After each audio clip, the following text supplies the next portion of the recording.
откройте, пожалуйста, Библию вашу в книгу Псалтирь. Псалтирь – это Псалом 34 Псалом. 34 Псалом, хочу, чтобы мы читали, 27 стих. Только интересно знать по-украински, есть ли перевод какой-то там у нас в зале? Украинский перевод есть? Библия, да. Возьмите микрофон в зал, чтобы кто-то мог нам помочь читать. Я уже как турист приезжаю в Киев. Правда? Я уже заезжаю как в гостях, чем житель Киева. Я настолько часто начал ездить, что действительно как... Но все равно в гостях хорошо, но дома лучше. Аминь, да?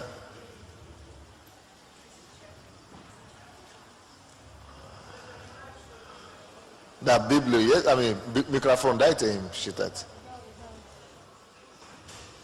Это там будете читать, да? Хорошо. Вы можете хорошо читать, нет? Хорошо, читайте 27 стих. 34, Псалом 34, 27 стих.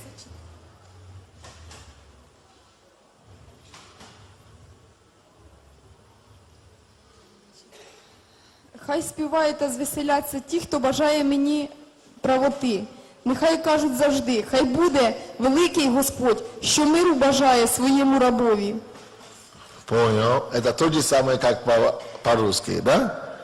Но есть ли какой-то другой, может быть, русский или украинский перевод, который отличается, чем здесь написано?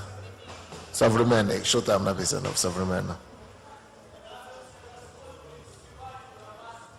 Есть у тебя такой перевод? Ты знаешь просто, он знает, как написано, как должно быть. И он нам говорит, как должно быть. Дайте ему микрофон, пускай он нам скажет. Но не полностью ты говоришь только последняя часть. Но именно это и надо. Да радуются И веселиться, и желающие. веселятся, да. В современном переводе написано желающий преуспевания рабу своему. Господь, Вот. желающий преуспевания, prosperity, преуспевания рабу своему. Вот там здесь написано так. Так должно звучить. Да радуются и веселятся желающие правоты моей, и говорит непрестанно, да возвеличится Господь, желающий миру. Вот вместо миру, да, вместо слова мира, рабу своему, там в оригинале написано, Господь, желающий процветание рабу своему. Не просто мир, там больше, чем мира написано. Там мир, здоровье и процветание.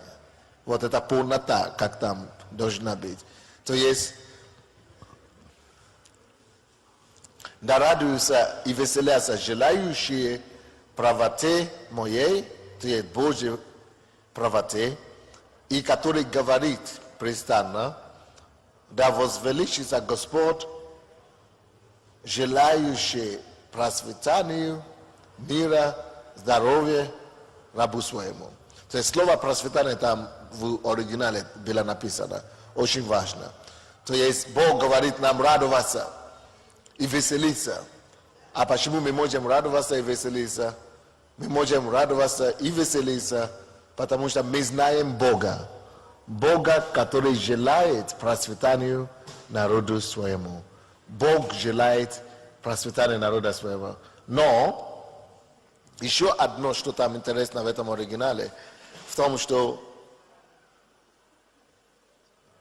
Бог желает процветания рабам своим, которые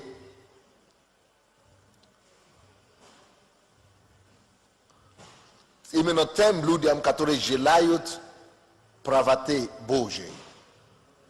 Да? Посмотрим первый стих, первый 27 стих. Это. Да радуются и веселятся желающие правоты моей.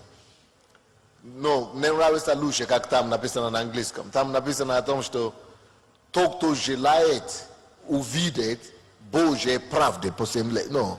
То есть, если ты желаешь видеть Божьей правды по земле, чтобы она распространилась по земле, то есть процветание Бог дает людям, которые желают видеть Божьей правды, чтобы она распространилась по земле.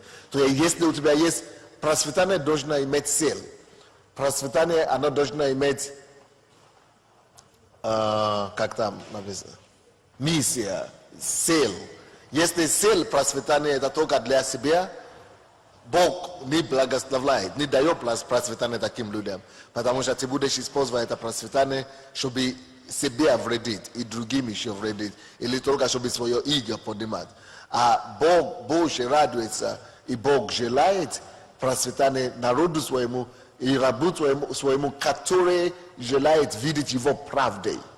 Вот давайте проанализируем себя. Насколько мы с вами желаем видеть Божью правду, чтобы она распространилась по всей земле, и чтобы эта правда завоевала несчастье, в которое господствует в наше общество.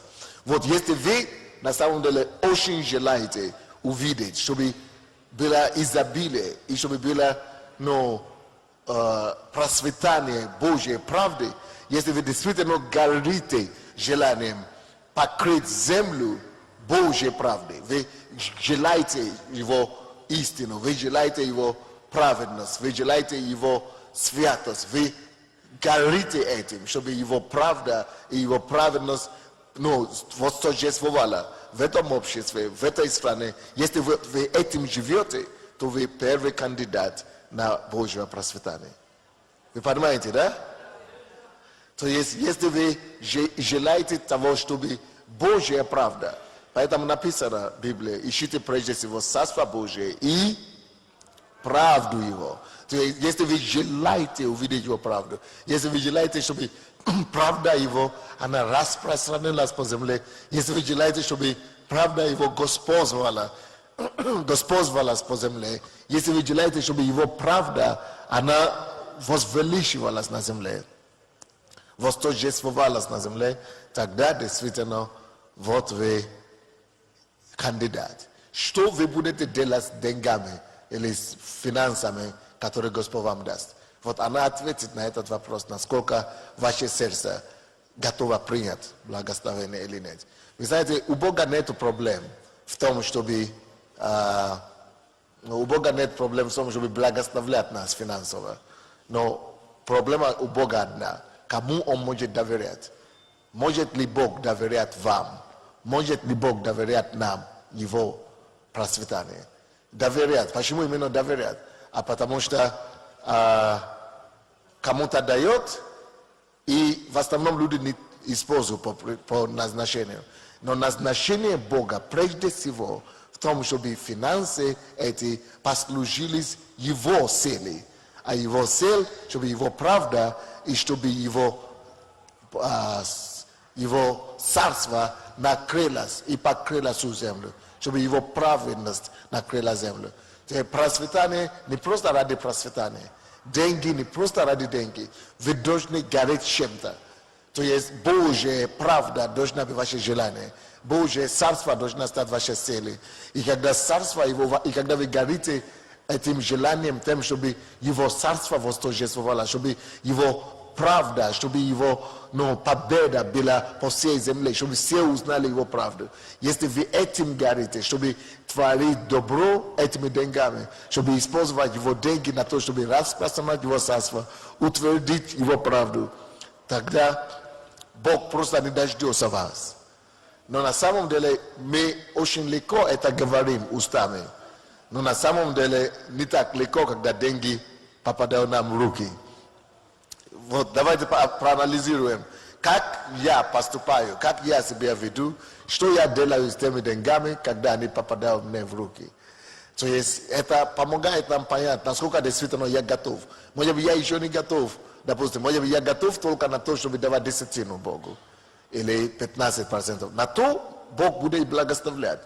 Но когда я буду готов на то, чтобы давать Богу 50%, на 50% Бог будет готов, чтобы давать мне больше заработать и больше возможностей.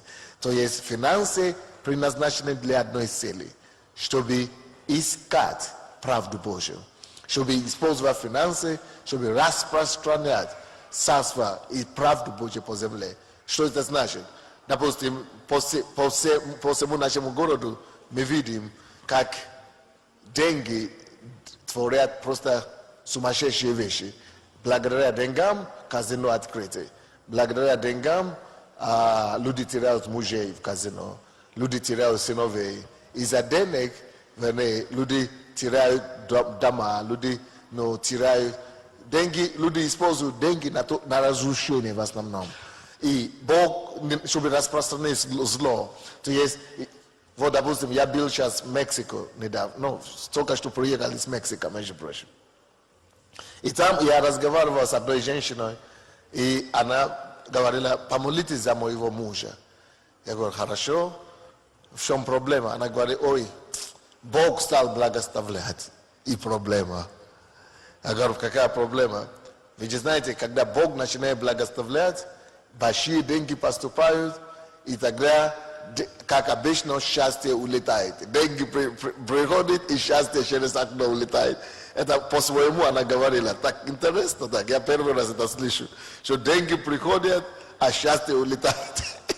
Что деньги приходят, и она говорит, так всегда. Что у них тоже по мексиканским сериалам, только об этом я рассказывал. Деньги поступают, и счастье улетает. Радость улетает, счастье уходит. Но гармония из семьи уходит полностью. Потому что люди не понимают предназначение денег. Деньги приносят, получается, разрушение. Но оно не должно быть так. Потому что люди не задают этим деньгам цель. Они не задают деньгам конкретики. Они не задают деньгам задание. А надо задавать задание, надо ставить задание, задачу финансам, которые у вас есть. И это то, что даже до того, как она появилась, что если кто-то использует деньги, чтобы распространять смерть, алкоголь, наркотики, табак, что я принимаю решение, Господь, с Твоей помощью, благослови меня деньгами. И я эти деньги будут наоборот использовать, чтобы давать людям жизнь, чтобы искать Твою правду, чтобы установить Твою правду. Что люди сейчас говорят о Боге? В основном люди превратно понимают Бога. А я буду использовать деньги мои, чтобы наоборот люди тебя понимали хорошо, чтобы люди воспринимали Бога хорошо. То есть деньги должны иметь задачи. Деньги должны иметь, нужно поставить перед деньгами задачу, миссию. То есть деньги должны проталкивать Божью правду на земле. То есть чтобы его праведность, чтобы его святость, она восторжествовала. Надо использовать деньги, чтобы проститутки не было, допустим. Это значит правду распространять. Надо использовать деньги, чтобы мафия не процветала, и чтобы казино не процветало, или что-то такое. Бог дает разные бремена разным людям. Бог дает разные бремя за что-то разное. Поэтому подумайте, в чем у вас бремя, чтобы в какое направление, чтобы Божья правда восторжествовала. Вот это должно быть цель денег. Особенно сейчас лето пришло, да, молодежь. Лето пришло, и все начнут одеваться, как хотят, все начнут вести себя, как хотят. Как раз это возможность к нам использовать деньги или использовать ресурсы, которые у нас есть, использовать лето, наоборот, чтобы людей утвердить на пути истины, чтобы правду Божью распространять, сделать Божью праведность популярным, сделать Божью правду высоким, на высоком уровне поставить Божью правду. Итак, кому Бог доверяет своим богатствам? Кому Бог очень доверяет богатствам? Во-первых, Бог доверяет своим богатствам тому, который имеет желание, который имеет большую радость, который ставит перед собой целью использовать эти деньги на утверждение Божьей правды на земле. Во-вторых,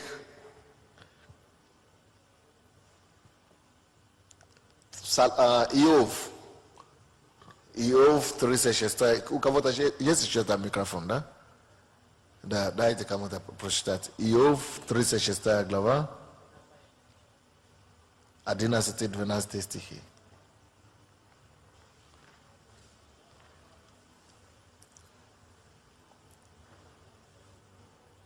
Иов 36, 11-12. Читайте.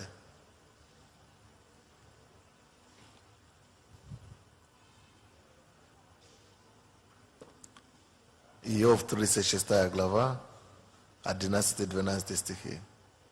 Неужели так тяжело найти?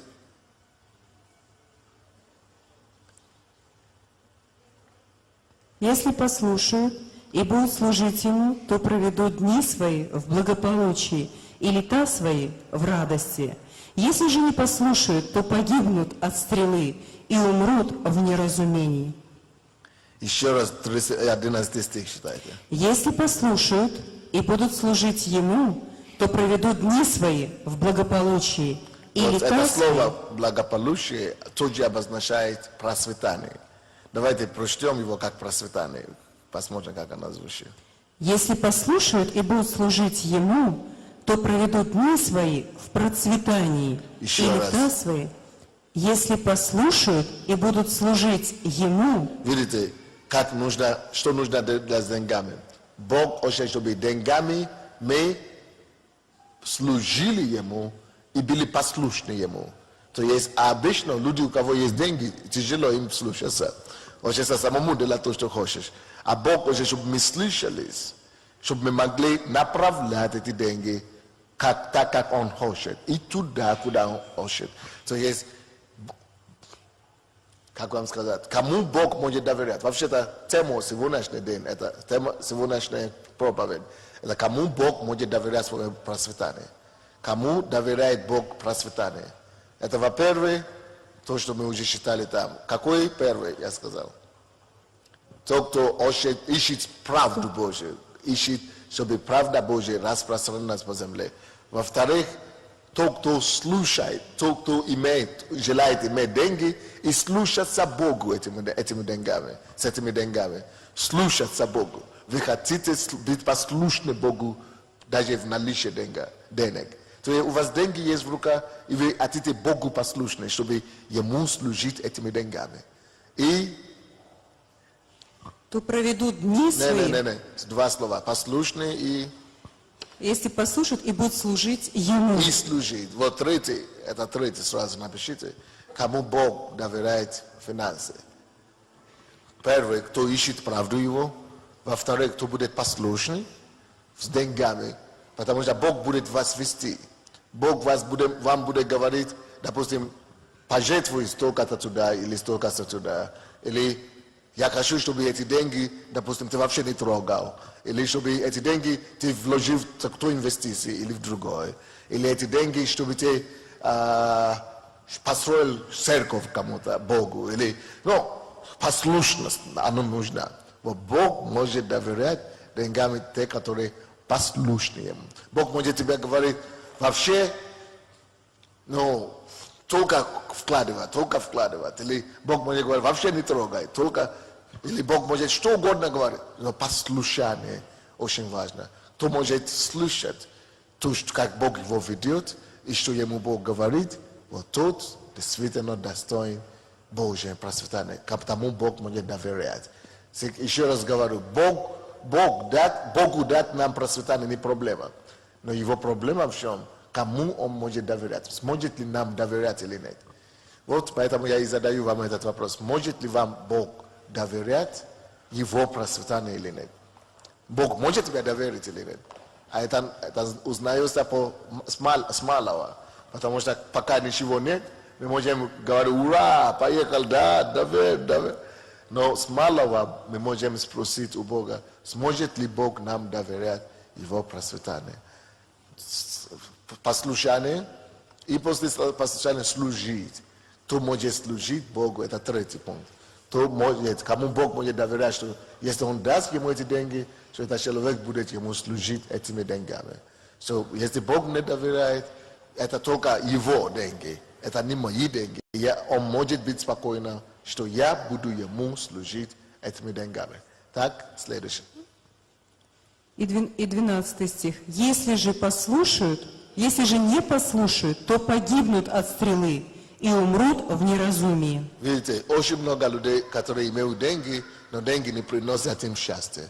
Почему? Потому что они не ходят послушания, потому как Бог желает распорядиться этими деньгами. И эти деньги же служат как истребление их же. То есть, если не послушны, если мы не будем послушны Богу, то как Он ведет и то, куда Он хочет нас вести с этими деньгами, оно приводит к обратному эффекту. Оно приводит к самоуничтожению. Деньги становятся источником больших проблем и неприятностей. Я не могу рассказывать вам столько историй. Вы, наверное, знаете, столько историй, которые бывают в жизни от того, что люди получили деньги, и тогда пошло и поехало. И тогда появляется и казино, и появляются и любовницы, и появляются, и что хочешь появляется. Потому что люди, не потому что деньги плохие, деньги плохие или плохие. Деньги не плохие, деньги не пахнут. Деньги не пахнут, деньги не плохие сами по себе. Не зло, деньги само по себе не зло. Любовь к деньгам приводит к злам, потому что человек, сердце его неправильное. То есть из-за того, что люди не послушны Богу, из-за того, что люди своими деньгами не ищут правды Божьей, своими деньгами не ищут послушаться Богу, своими деньгами не ищут служить Богу. Вот это и есть проблема. То есть сердце неправильно. Деньги одинаковые, деньги нейтральные. Деньги нейтральные. Деньги такие нейтральные, как одежда. Одежда тоже нейтральная, но это зависит от того, кто его носит, что он думает. Так и с деньгами. У кого есть возможности, вы можете эту возможность использовать либо на добро, либо на благо. Сама возможность не виновата. Так, еще раз читайте 11 и 12 стихи. Если послушают и будут служить Ему, то проведут дни свои в процветании и лета свои в радости. Если же не послушают, то погибнут от стрелы и умрут в неразумии. Итак, важно, чтобы с деньгами мы искали Божью правду. Во-вторых, чтобы мы служили Богу, чтобы мы были послушны Ему. Третье, чтобы мы служили Ему. Тогда Он может доверять нам Его. Четвертое, кому Он может доверять своему процветанию. Вторая книга Паралипоменон, 26 глава, 4 по 5 стихи. «И делал он угодное в очах Господних, точно так, как делал Амасия, отец его. И прибегал он к Богу во дни Захария, поучавшего страху Божьему. И в те дни, когда он прибегал к Господу, споспешествовал ему Бог». Те дни, что? Когда он прибегал к Господу, споспешествовал ему Бог. Споспешествовать значит Бог помогал. Это во всех направлениях. Это включает в себя и процветание, и все. То есть Бог будет... следующий пункт. Если мы будем искать Бога своими деньгами, использовать надо деньги на то, чтобы искать Бога, искать Его лицо. Пускай деньги вас не отталкивают от Бога, но чтобы деньги, наоборот, вас толкнут к Богу. Знаете, столько людей, которые только что какие-то копейки появляются у них, это уже все, их нельзя увидеть ни на ночное, ни на служение, нигде. Потому что уже стали крутыми, уже неприлично им искать Бога. Но если при деньгах, при комфорте, мы будем дисциплинировать, а это тяжело. Когда раньше, допустим, легче было идти на служение, когда было нечем заниматься или нечего кушать. Но когда все уже есть, масса возможности появляются, уже тяжело становится дисциплинировать себя и идти служить Богу дальше. Но вы должны поставить себе цель такую, и решительность такую, и поставить себе такую дисциплину, что я буду тебя искать моими средствами. Это не только в деньгах речь идет, это власть, это возможность. Какие бы у вас ни были возможности, что я буду при этом искать лицо Бога. Вот, когда этот человек, царь, как его звать? Осия, да, или? О, да. Амасия. Сейчас. Амасия. Не. Как делал Амасия? Да? Сделала. Осия. Озия. Вот, Озия, он искал Бога, пока он искал Господа, Бог споспешествовал ему. И когда он не искал, все стало плохо. То есть искать нужно лицо Бога, тогда Бог споспешествует. Бог доверяет свое богатство тем людям, которые при деньгах еще ищут его лицо. Это важно. Следующий пункт, 5, да, будет? 5 пункт. Бытие, 8 глава, 22 стих. Впредь во все дни земли сеяние и жатва, холод и зной, лето и зима, день и ночь не прекратятся. Семя и жатва не прекратится точно так же, как день и ночь не прекратится. То есть Бог может доверять свое богатство только тем, которые живут по этому закону, что сеяние и жатвы. Вы не можете быть жадным и быть богатым. Если вы жадны, и вы не хотите никому ничего давать, вы только за себя думаете, вы не можете пережить Божье благословение. Нужно жить образ жизни дающего, даятеля. Не обязательно давать только, допустим, в церкви или что. А там, где вы видите нужду. В церкви, то, что мы должны делать в церкви, это наши десятины, пожертвования. А так, нужно жить образ жизни вообще даятеля, людям. Я думаю, что, допустим, если кто-то зарабатывает деньги и не выделяет деньги своим родителям или своим родственникам, то это, допустим, жестоко, я считаю.